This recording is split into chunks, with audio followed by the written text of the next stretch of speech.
এই যে আম্মু এটা এটা দিয়ে যে এগুলো যে বের হয়ে যায় না, বের হয়ে গেলে এগুলো সুন্দর করে যে করলে ক্লিন হয়ে যায়।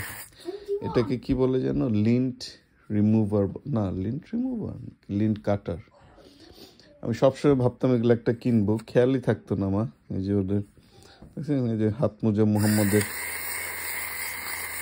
করলে, জানি না বাংলাদেশে আছে কিনা, পুরান জিনিসটা আস্তে নতুন হয়ে যাবে দেখবেন।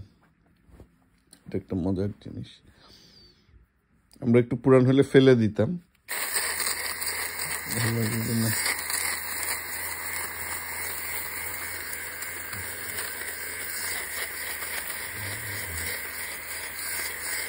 আপনার লাগলে বলিয়ে না, আমি একটা কিনে পাঠাই দেব ইনশাল্লাহ। একদম নতুন হয়ে গেছে। যেটার ভিতরে ব্লেড থাকে ছোট, ব্যাটারি চেঞ্জ করা যায়, ব্যাটারি চার্জ না, এমনি ব্যাটারি দিয়ে করতে হয়।